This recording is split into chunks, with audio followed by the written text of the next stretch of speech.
Hi guys, welcome back to my channel Lush Gardener. So I had two questions about blueprints, Echeveria blueprints. Does this succulent exist, or it is just a made up name by sellers? Because of course sellers are known to have some exotic names in order to sell a few succulents. But over here, the good news is that yes, there is a succulent called as the blueprints, which is very similar to our black prints. Now, over here I have the blueprints. Now if you're going to take a closer look, just looks like an ordinary black prints, not much of a difference.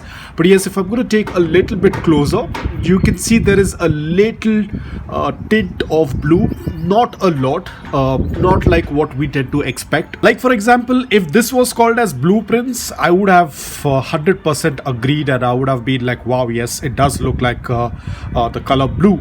But with the blueprints, it's a little bit different, but it has a very slight tinge of, I wouldn't say that color blue, but it kind of gives that blue look, and hence it gets the name as the blueprints.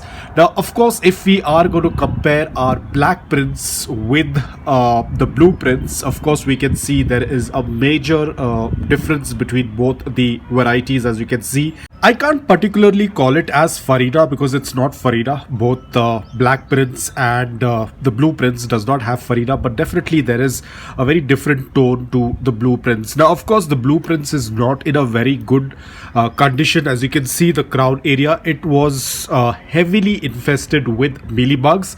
Yes, just like our black prints, the blueprints also can get affected with mealybugs, very prone to mealybugs, so you have to be extremely careful.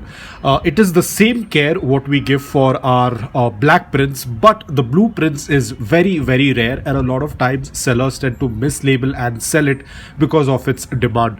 But overall, if I have to give you an idea about the succulent, it is rare, it is very delicate, and it is very prone to mealybugs. So you have to be very careful. You have to do a visual check every now and then.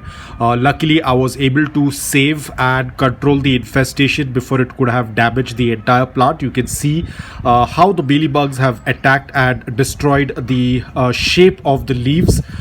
This is a typical sign that the mealybugs tend to leave behind by destroying the structure of the leaf.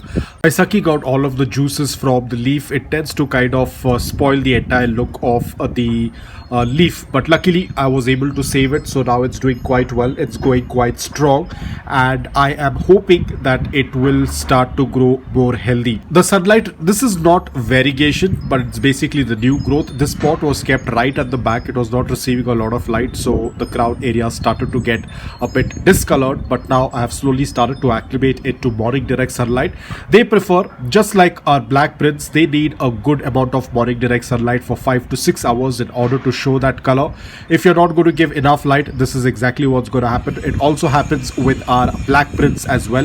If you remember, I had put up the picture of how my black prints looked, and now you can see it has completely changed. It has become more darker in color because it is getting a good amount of morning direct sunlight for 5 to 6 hours. So that is more important. Apart from that, the soil has to be loose, porous, and well draining. Keep the soil very low on nutrients. They do not like a lot of nutrients. They do not like a lot of moisture. They can easily get rotted if there is excess moisture in the soil.